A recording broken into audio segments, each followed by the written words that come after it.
Bueno, hermanos, en el día de hoy tenemos una capacitación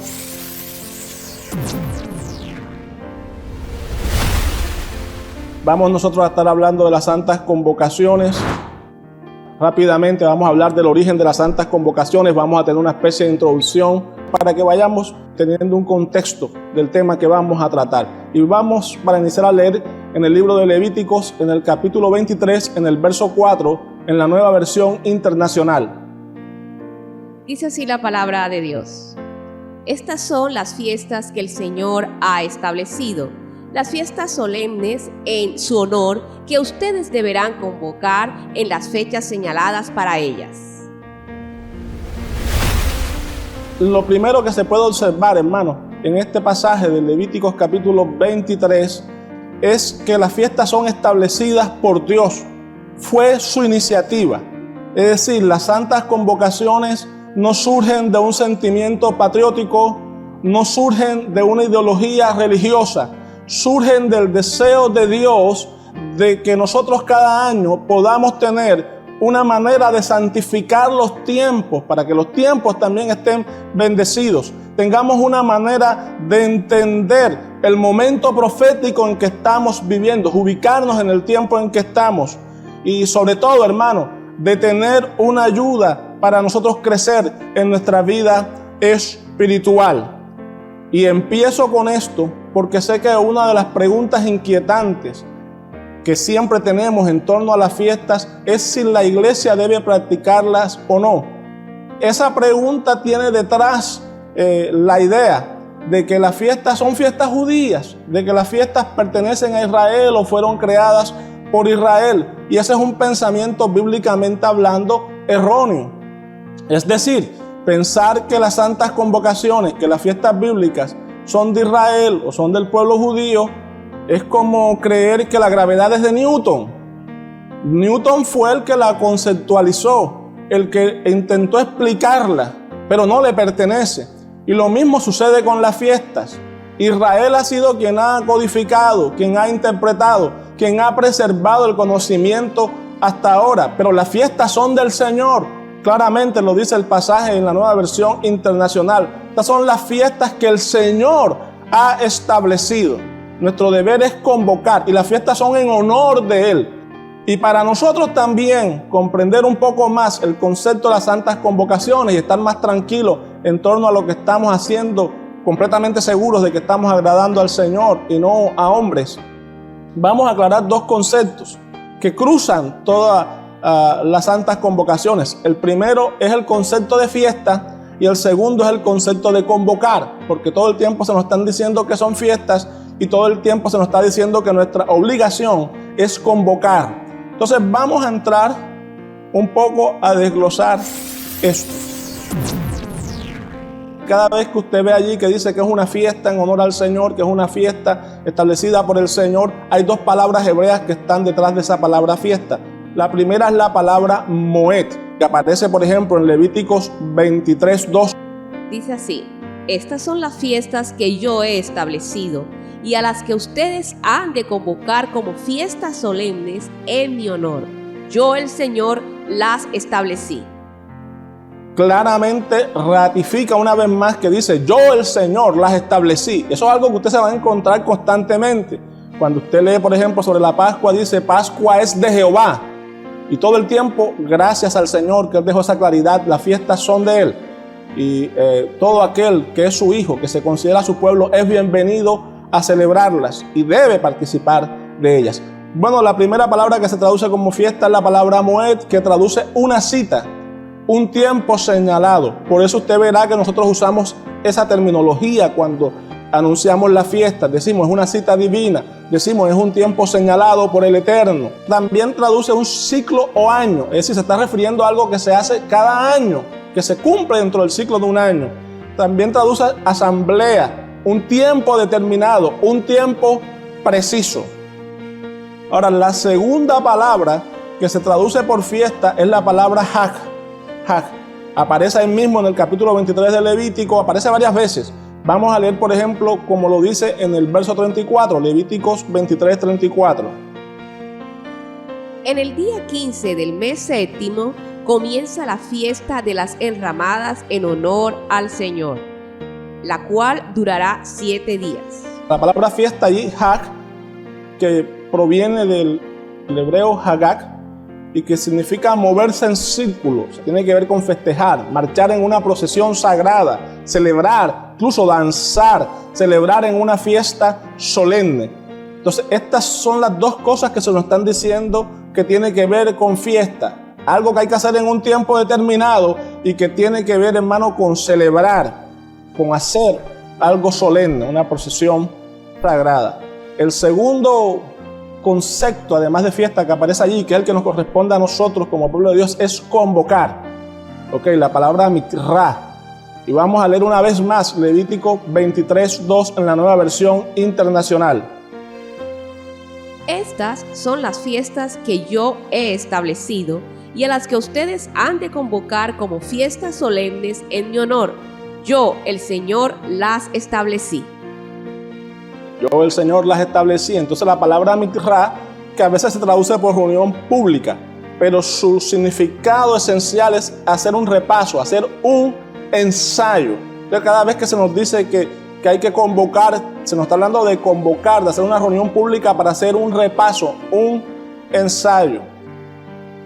Realmente se refiere, hermanos, a tener un ensayo como los que hacen los deportistas, como los que hacen los músicos, los danzarines, cuando están en vísperas de un evento por venir, de un compromiso por venir. Entonces al pueblo de Dios se le dice que cada año haga ensayos y repasos de eventos proféticos que están por venir. Nosotros cada vez que nos reunimos a las santas convocaciones estamos practicando para algo grande que el Dios eterno va a hacer en una fecha determinada. Aleluya. Entonces, haciendo un resumen, hermano, como podemos ver, Dios nos dio las fiestas como parte de un ciclo que debe ser guardado todos los años, como lo traduce el significado de la palabra Moed, con el fin de que al celebrarlo nosotros podamos tener un mayor entendimiento del plan de redención de Dios, un mayor entendimiento del rol de nuestro Mesías en ese plan de redención, y también nos las dio como una forma de que nosotros podamos crecer en nuestra vida espiritual, podamos crecer en nuestra relación con Él. Ahora, quiero hacer una claridad para que nadie caiga en confusiones. Las fiestas no fueron dadas para alcanzar salvación. Sí, las fiestas no determinan si una persona es salva o es condenada. El que le diga eso está fuera del contexto bíblico. Es una ordenanza de Dios, son mandamientos de Dios. Aquel que los cumple goza de los beneficios de obedecer al Dios eterno, goza de agradar al Dios eterno con sus tiempos, con el ordenamiento de sus tiempos.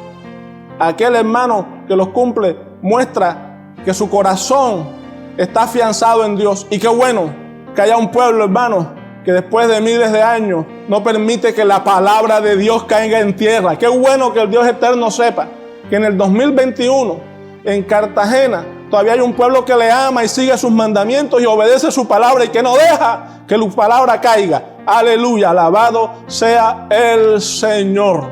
Entonces, teniendo esto claro, vamos nosotros a avanzar, a entrar en cuáles son esas fiestas de las que nos hablan las Escrituras. El capítulo 23 de Levíticos nos habla de 7 fiestas establecidas por Dios. Quiero aclarar que usamos este capítulo de Levítico no porque las fiestas no sea un tema de toda la Biblia. El Nuevo Testamento habla muchísimo de las fiestas y de hecho le da mayor profundidad y mayor claridad. Tomamos este pasaje de Levítico porque hay un principio teológico que dice, habla de la primera mención. ¿Qué significa la ley de la primera mención? Bueno, que cuando una doctrina se trata por primera vez, tiene su sentido más puro. Y esta es una de las primeras veces en las que se toca el tema de las fiestas en la Escritura y que aparecen todas organizadas en un solo capítulo. En el capítulo 23 de Levítico se nos habla de 7 fiestas establecidas por Dios. La primera es la Pascua o Pesach, la segunda es panes sin levadura o Hag HaMatzah, la tercera es las primicias o Bikurim, la cuarta es Pentecostés o Shavuot, la quinta, que es la que se avecina, es el día de las trompetas o Yom Teruah, la sexta es el día del perdón o Yom Kippur, y la séptima es la fiesta de los tabernáculos enramadas o Sukkot. O sea, todas las fiestas, hermanos, como digo, son proféticas. y apuntan al ministerio del Señor Jesús. Todas hablan de la obra del Señor Jesús y todas tienen que ver con eventos por venir, como dijo el apóstol Pablo. Todas son sombras de lo que ha de venir. Las 4 primeras fiestas se conocen como fiestas de primavera. Los que han venido celebrando con nosotros saben que se hacen en la primera parte del año, casi siempre entre marzo y la última, que es Pentecostés, en mayo. Las 3 últimas son las fiestas de otoño, que son las que estamos entrando ahora, y tienen que ver con la segunda venida del Señor. Las 4 primeras tienen que ver con la primera venida del Señor, las 3 últimas, con la segunda venida del Señor. Es decir, las fiestas de primavera o las 4 primeras, Pesach o Pascua, tiene que ver con la muerte del Señor Jesús en el madero y de la liberación que Él nos dio a través de su sangre. A través de la sangre del Cordero tenemos libertad. Panes sin levadura, Hamaxá, tiene que ver con la sepultura del Señor Jesús y la invitación a que seamos panes sin levadura, a que llevemos una vida separada de la maldad y que hagamos demostración pública de eso a través del bautismo. Cada vez que se hable del bautismo se va a hablar de la sepultura del Señor Jesús, porque nosotros también allí morimos al pecado, morimos a la levadura. Panes sin levadura. La tercera fiesta también tiene que ver con la primera venida del Señor Jesús y es primicia, Bikurim, que es la resurrección del Señor Jesús. Él resucitó en las fiestas de Bikurim. Y dice el apóstol Pablo que Él es primicia de los que murieron.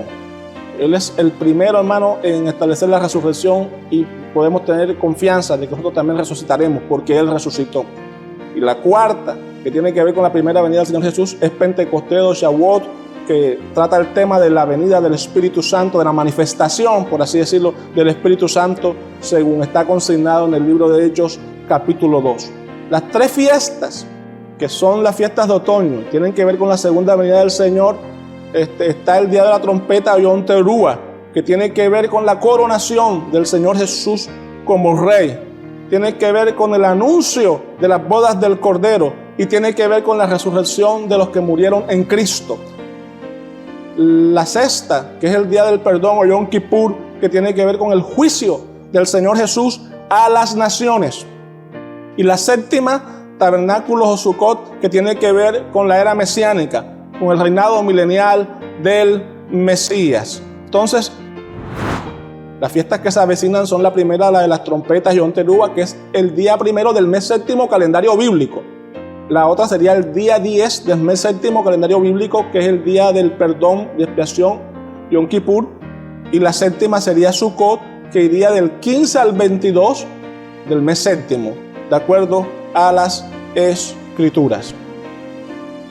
Vamos a entrar entonces nosotros en materia, a estudiar Yom Teruah, que es la próxima celebración. Y para empezar a estudiar Yom Teruah vamos a leer en Levíticos 23, del 23 al 24, en la versión de la Reina Valera de 1960. Y habló Jehová a Moisés diciendo: habla a los hijos de Israel y diles: en el mes séptimo, al primero del mes, tendréis día de reposo, una conmemoración al son de trompetas y una santa convocación. Bueno, hermanos, como usted podrá observar, la fiesta de las trompetas, Yom Teruah, no se relaciona con ningún evento histórico del pueblo de Israel. De hecho, cuando nosotros leemos el texto, nos surge una pregunta. Y la pregunta es: ¿conmemorar qué? Sí, porque el texto nos dice que hay que hacer una conmemoración al sonido del shofar, al sonido de trompeta. Pero a diferencia de otras santas convocaciones, no se nos da contexto, no se sabe de nada que haya ocurrido en particular en esta fecha. Y esta orden que Dios dio hace miles de años, hermano, solo se entiende cuando el apóstol Pablo nos enseña que este será el día de la venida del Señor Jesús y su coronación como Rey. ¡Aleluya! Siglos practicando, hermano, hasta que llega la claridad a través del apóstol Pablo y del Señor Jesús.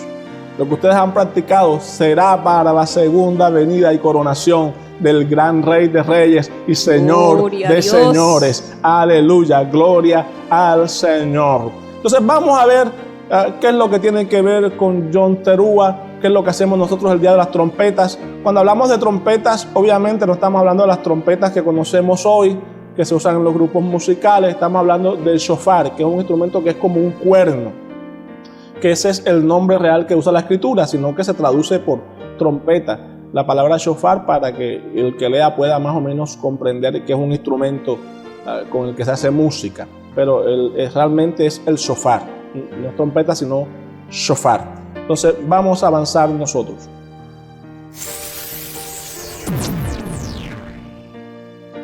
John Terúa, hermano, primero es un llamado al arrepentimiento. Mire, entre John Terúa y Yom Kippur hay 10 días. Estos días son conocidos como los días del temor y son días de arrepentimiento, de autoexamen. Es tiempo de procurar la reconciliación con los hermanos y tener un corazón preparado para el día que nos encontremos con el Señor en Yom Kippur. Como dijo el profeta, prepárate para el encuentro con tu Creador, refiriéndose al día de Yom Kippur. Durante esta fiesta, hermano, Dios ordena tocar shofar o trompeta, y esa es una advertencia de gracia. John Terúa está colocado antes de Yom Kippur, 10 días antes, para que nosotros hagamos correcciones y nos preparemos y entremos en un periodo de arrepentimiento, de búsqueda del Señor.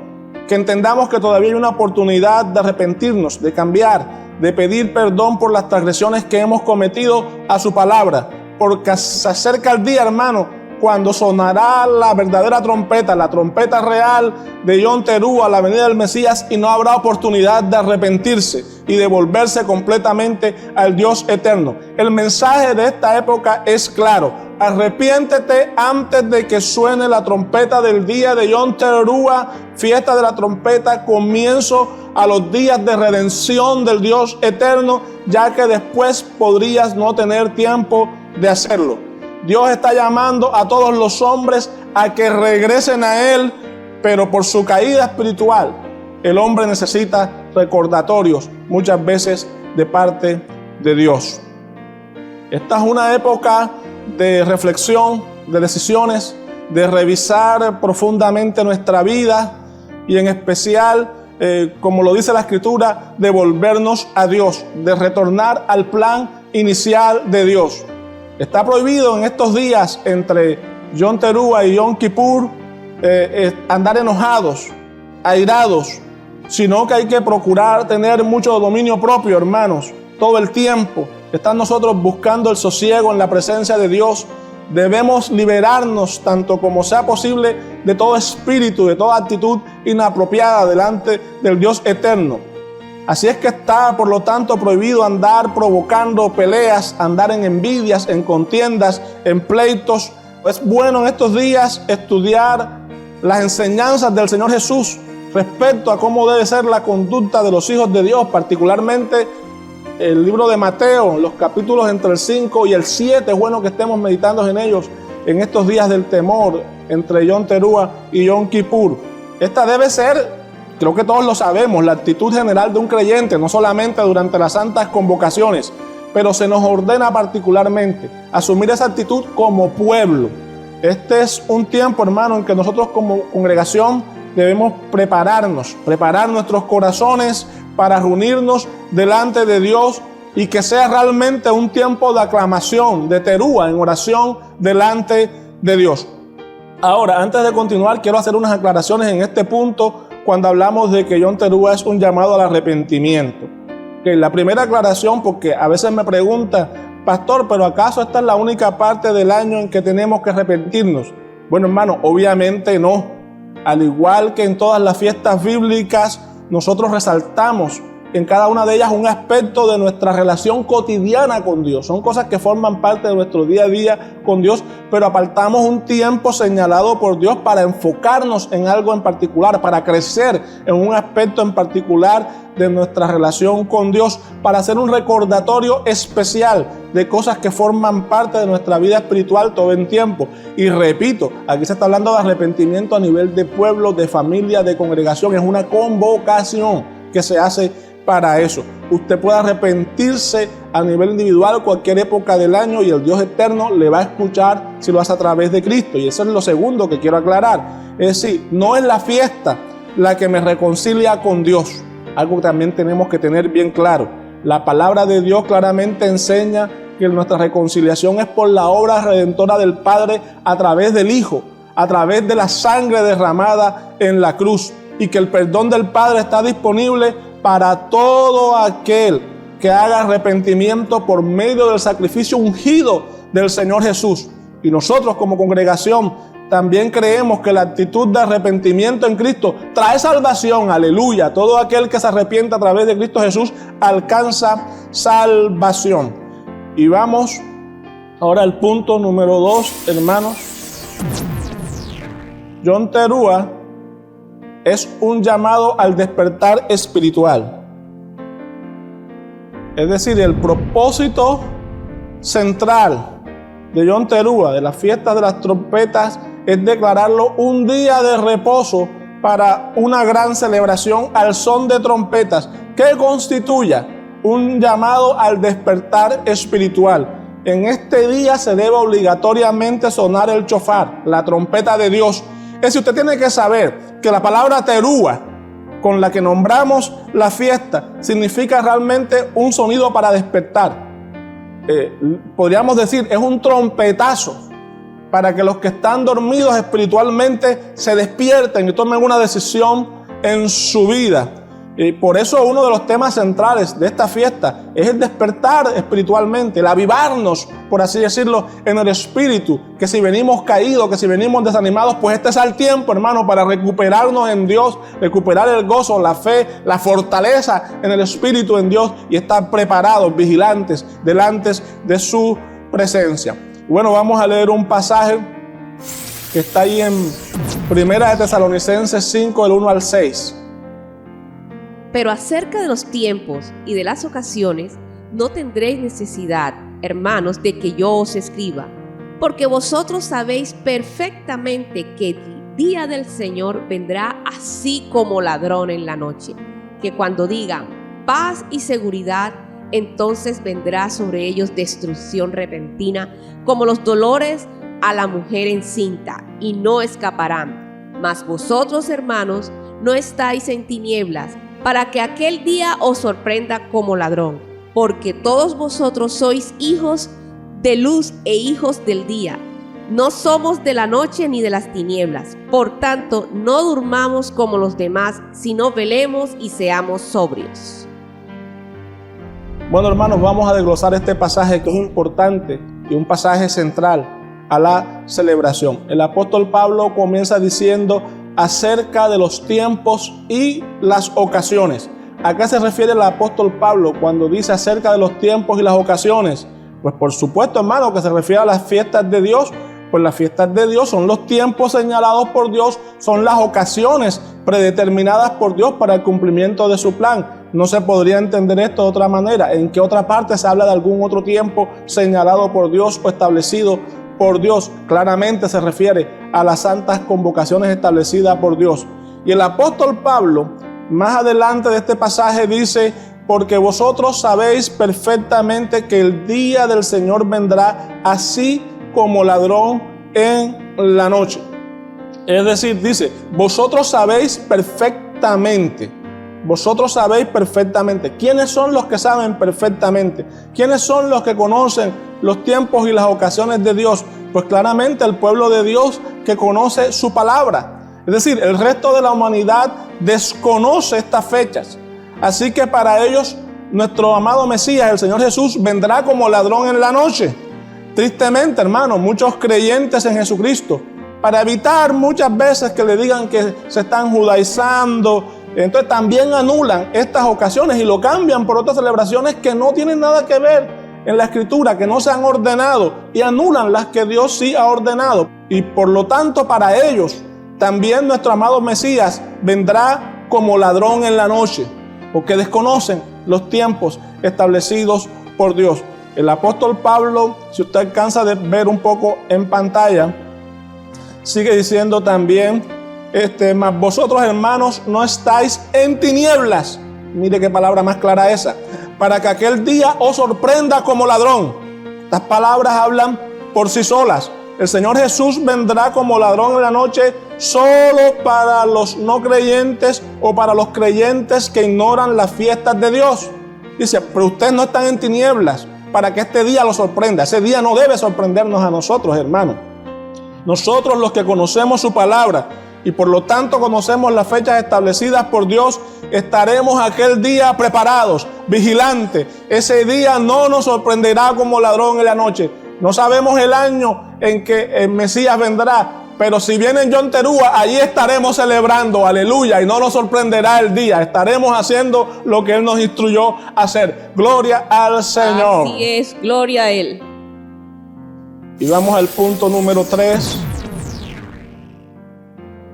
Yom Teruah es un llamado a fortalecer la esperanza en la resurrección. Y vamos a leer Primera de Corintios, capítulo 15, del verso 51 al verso 52. He aquí os digo un misterio. No todos dormiremos, pero todos seremos transformados. En un momento, en un abrir y cerrar de ojos, a la final trompeta, porque se tocará la trompeta y los muertos serán resucitados, incorruptibles, y nosotros seremos transformados. Yom Teruah, hermanos, es un llamado a fortalecer nuestra fe en la resurrección. La fiesta de las trompetas señala también la resurrección de los muertos. La resurrección de los muertos tendrá lugar en Yom Teruah, pues el texto dice que la resurrección será a la final trompeta. Dice claramente el apóstol Pablo, porque se tocará trompeta. A la final trompeta resucitarán los que durmieron en Cristo. ¿A qué se refiere esto, hermano? Mira, estas palabras no se pueden entender sin el conocimiento de las santas convocaciones. Tienes que saber que las celebraciones 4, 5 y 6, es decir, Pentecostés o Shavuot, Yom Teruah y Yom Kippur, en esas 3 celebraciones está ordenado particularmente que se suene el shofar, que se suene la trompeta.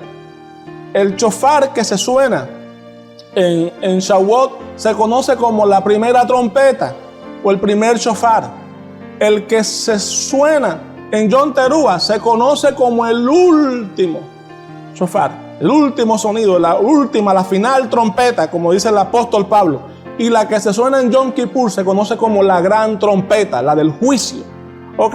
Entonces el apóstol Pablo está diciendo, resucitarán a la final trompeta. Claramente se está refiriendo a Yom Teruah. Cuando suene Yom Teruah, aleluya, las tumbas se abrirán y los que han creído en Cristo resucitarán primero. Gloria al Señor. Mi alma se alegra en el Señor. Dice el apóstol Pablo afianzando esto, porque se sonará trompeta, sonará el shofar. Y los que murieron en el Mesías, poniendo su confianza en Él, se levantarán de las tumbas. Gloria al Señor. Y vamos a confirmar esto, hermano. Vamos a leer en Efesios 5:14. Por lo cual dice, despiértate tú que duermes, y levántate de los muertos, y te alumbrará Cristo. Es decir, cuando el apóstol Pablo escribe, despiértate tú que duermes, y levántate de los muertos. Observe la expresión, levántate de los muertos. Está mostrándonos el propósito de sonar la trompeta en la fiesta de Yom Teruah. Y también es clara la referencia a la resurrección de los hijos de Dios de entre los muertos.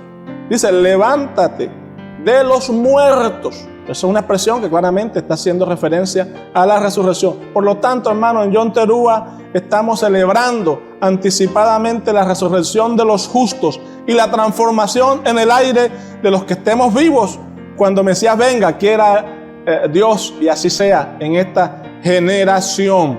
Vamos a leer un pasaje más.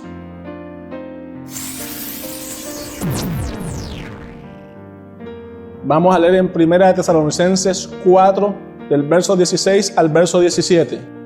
Porque el Señor mismo, con voz de mando, con voz de arcángel y con trompeta de Dios, descenderá del cielo, y los muertos en Cristo resucitarán primero.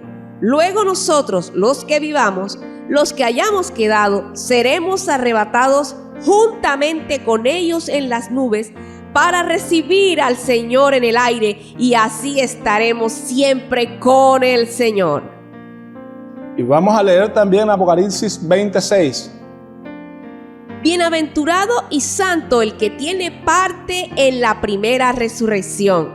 La segunda muerte no tiene potestad sobre estos, sino que serán sacerdotes de Dios y de Cristo, y reinarán con él 1000 años. Este cambio a la vida inmortal que ya leímos en la palabra del Señor sigue siendo una de las grandes verdades de nuestra fe y unas grandes verdades de la palabra, y creo que debe ser una de las más fervientes esperanzas que todos los creyentes debemos tener en el corazón y que debemos entender que forma parte del plan de salvación para nosotros. Bueno, vamos al punto número 4. Yom Teruah es un llamado a celebrar el regreso del Mesías. Esto es de lo más grande que tiene esta fiesta, y vamos a leer en Marcos capítulo 13, verso 26. Entonces verán al Hijo del Hombre, que vendrá en las nubes con gran poder y gloria.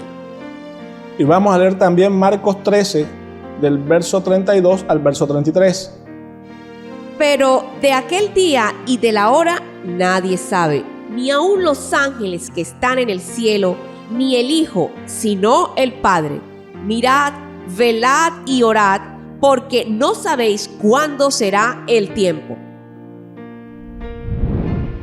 Es frecuente, hermano, encontrar en los evangelios que cuando al Señor Jesús se le pregunta respecto a su regreso, respecto a su segunda venida, Él responda: el día y la hora nadie sabe. Y esta expresión es una expresión muy profunda cuando nosotros hablamos de Yom Teruah, porque es una expresión propia de la celebración, es una expresión que surge de la celebración. Y es una expresión que tiene dos significados, ambos íntimamente relacionados con el significado de esta fiesta de Yom Teruah, con la simbología de Yom Teruah.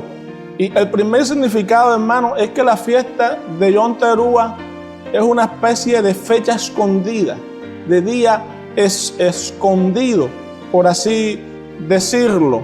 Es decir, Yom Teruah es una fiesta de luna nueva. Vamos nosotros a la palabra. Vamos a leer el Salmo 81:3.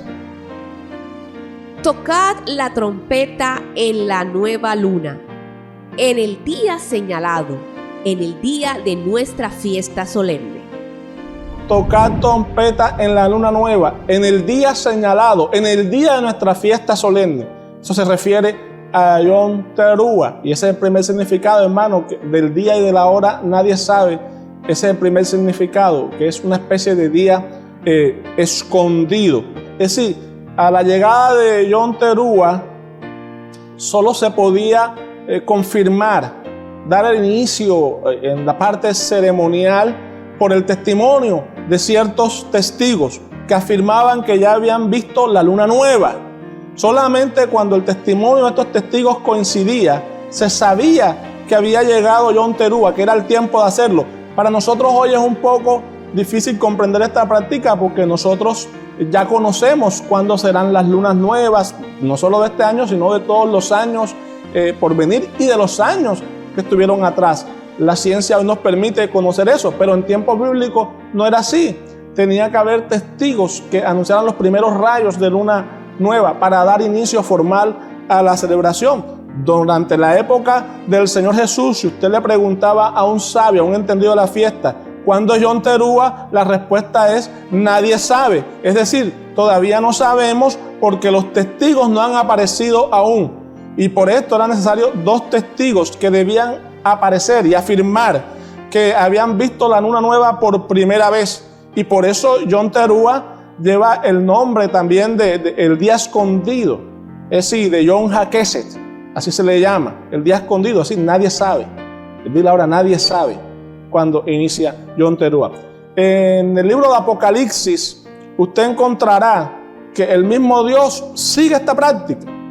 Es decir, que Dios envía 2 testigos antes de que suene la 7ª trompeta, la final trompeta, la trompeta de Yom Teruah, que hará que el Mesías regrese a gobernar sobre esta tierra, a ser entronizado sobre esta tierra.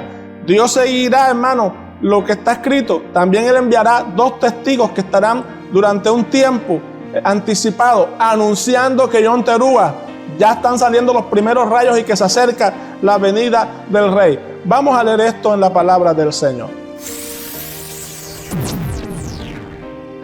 Vamos a leer en Apocalipsis 11:3. Y daré a mis 2 testigos que profeticen por 1260 días vestidos de cilicio.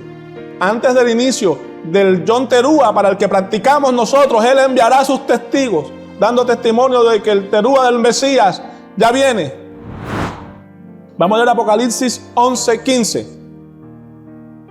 El 7º ángel tocó la trompeta y hubo grandes voces en el cielo que decían: los reinos del mundo han venido a ser de nuestro Señor y de su Cristo, y Él reinará por los siglos de los siglos.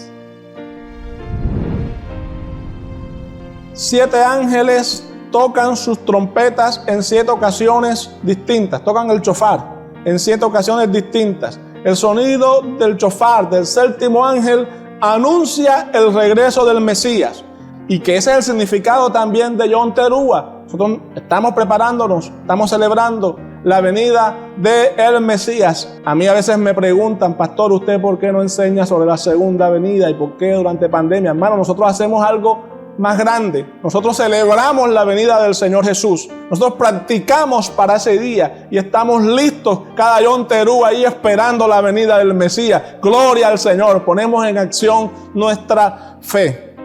El segundo significado de la frase el día y la hora nadie sabe es para identificar a Yom Teruah, hermano, con el día de una boda.